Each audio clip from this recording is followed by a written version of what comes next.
अस्सलाम वालेकुम। ये रौनकें यूं ही लगती रहें, ये महफ़िलें यूं ही सजती रहें। मिलने जुलने के बहाने ढूंढा करें और बल्कि मुलाकात के बहाने बनाया करें। ये तो हमें इस्लाम ने भी सिखाया है कि बिला कोई जायज़ उज़र अपने भाई, अपने बहन की दावत को रद्द नहीं करना चाहिए। अभी चंद रोज़ कबल एक निजी महफ़िल में फरमाइश हुई कि अपना कोई ताज़ा कलाम सुनाए। मैंने कुछ दिन पहले की लिखी हुई एक छोटी-सी नज़म सुनाई, लेकिन थोड़ा गलत हो गया। वो कैसे? कि मेरे ज़्यादातर सामाईन जो थे ना, वो यंगस्टर थे, अमेरिकन थे और कुछ यूरोपियन थे। और आपको पता है कि साडी उर्दू ज़रा कमज़ोर है, तो उनके कुछ तो उनके ऊपर से गुज़र गई। एक शेर था, हंगामा अग़यार के अदवार में यारो, हंगामा अग़यार के अदवार में यारो, क्यों अफ़साना बना कहानी ना पूछिए। तो ये शेर तो बिल्कुल ही उनके ऊपर से गुज़र गया। तो आज मैंने इसको कंपनसेट करने के लिए एक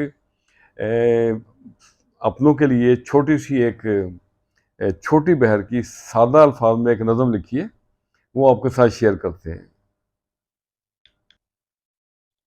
तो अर्ज़ किया है, संग अपनों का। अपनों का जो साथ है, इसमें क्या ही बात है। हार अपनी जो मान गया, उसकी ऊंची ज़ात है।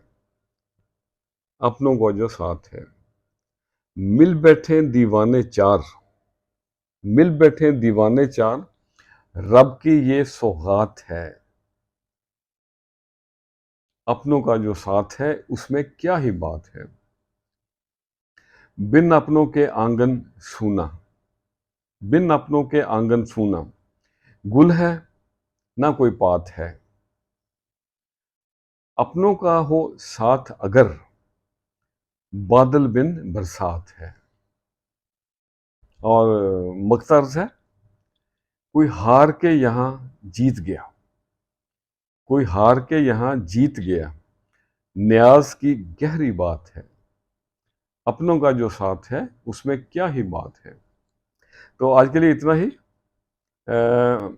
जो शख्स अल्लाह की बांट पे मुतमिन है, अल्लाह की नेमतों का शुक्रगुजार है, वो दुनिया का दौलतमंद तरीन आदमी है। और जिसके पास देने के लिए दुआओं के खजाने हैं, वो दुनिया का सबसे सखी इंसान है। खुश रहे और सबके साथ आसानियों का सबब बने। अस्सलाम वालेकुम।